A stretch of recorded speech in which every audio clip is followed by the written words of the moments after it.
हमें यह पता लगाना है कि सच्ची स्थिति क्या है, सच्ची सिचुएशन क्या है जाति जनगणना, और हम छोड़ने वाले नहीं है। और ये बिहार वाला जाति जनगणना नहीं, ये फेक जो जाति जनगणना इन्होंने किया है लोगों को बेवकूफ बनाने वाला, ये नहीं। अभी बिहार में विधानसभा चुनाव में 6 से 7 महीने का समय है, लेकिन माहौल अभी से सेट किया जा रहा है। ऐसे ही माहौल को सेट करने के लिए कांग्रेस सांसद और लोकसभा में नेता विपक्ष राहुल गांधी बिहार गए। वहां उन्होंने भाषण दिया और भाषण में उन्होंने मुद्दा उठाया जातीय जनगणना का, जिसे उन्होंने मंच से फर्जी बता दिया। अब राहुल के इस बयान के बाद तेजस्वी यादव की फजीहत हो गई है। दरअसल बिहार में जब 2 अक्टूबर 2023 को जातीय जनगणना की सर्वे रिपोर्ट आई थी, तो उस वक्त प्रदेश में नीतीश कुमार के नेतृत्व वाली महागठबंधन की सरकार थी। आरजेडी और कांग्रेस दोनों ही इसी सरकार का हिस्सा थे।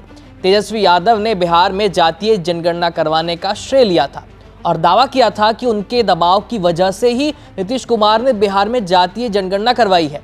उसके बाद 9 नवंबर 2023 को विधानसभा में बिहार आरक्षण संशोधन अधिनियम 2023 पारित किया गया। उस वक्त भी तेजस्वी यादव ने बिहार में आरक्षण का दायरा बढ़ाने का श्रेय खुद को दिया था। हालांकि 2024 में पटना हाईकोर्ट ने आरक्षण का दायरा 50% से 65% करने का जो तरीका था, इसको गैर संवैधानिक बताकर इस पर रोक लगा दी और पटना हाईकोर्ट के फैसले को बिहार सरकार और तेजस्वी यादव दोनों ने सुप्रीम कोर्ट में चैलेंज किया।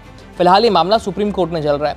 यानी जिस रिपोर्ट और जातीय जनगणना के चलते अब तक बिहार में आरजेडी और कांग्रेस अपनी राजनीति चमका रहे थे, अब उसी जातीय जनगणना को राहुल गांधी फर्जी बता रहे हैं और ये कह रहे हैं कि अब हम अगर सत्ता में आए तो फिर से जातीय जनगणना करवाएंगे, क्योंकि ये वाली तो फर्जी है।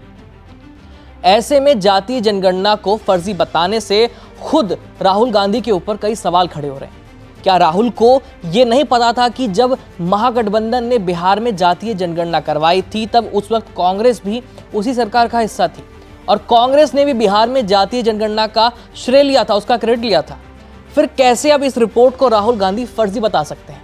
बिहार में कराई गई जातीय जनगणना को फर्जी बताने वाले राहुल गांधी का बयान न सिर्फ आने वाले दिनों में तेजस्वी यादव के लिए मुश्किल खड़ा कर सकता है, बल्कि खुद राहुल गांधी की तरफ से इसे सेल्फ गोल माना जा रहा है। बिहार जैसे राज्य में जहां जाति आधारित राजनीति सिर चढ़कर बोलती है और जहां अगले कुछ महीनों में विधानसभा चुनाव होने वाले हैं, तो आखिर कैसे तेजस्वी यादव अब जातीय जनगणना का क्रेडिट लेंगे और कैसे उनकी पार्टी खुद को दलितों और पिछड़ों का हितैषी बता पाएगी और कैसे कांग्रेस और आरजेडी साथ मिलकर विधानसभा चुनाव लड़ पाएंगी जब आपस में ही इस तरह के मतभेद हो रहे हैं। राहुल गांधी के बयान ने तेजस्वी यादव के लिए विधानसभा चुनाव में बड़ी मुश्किल जरूर खड़ी कर दी है। राहुल का बयान महागठबंधन यानी इंडिया गठबंधन में कंफ्यूजन की स्थिति भी पैदा कर सकता है, जहां पर राजद इस जातीय जनगणना रिपोर्ट का श्रेय चाहकर भी नहीं ले पाएगी और अगर कोशिश भी करेगी तो दूसरी तरफ कांग्रेस इसे पूरी तरीके से फर्जी घोषित कर देगी। बाकी इस मुद्दे पर अपनी राय हमें कमेंट सेक्शन में लिख भेजिए। मेरा नाम है आयुष, देखते रहिए एबीपी लाइव। धन्यवाद।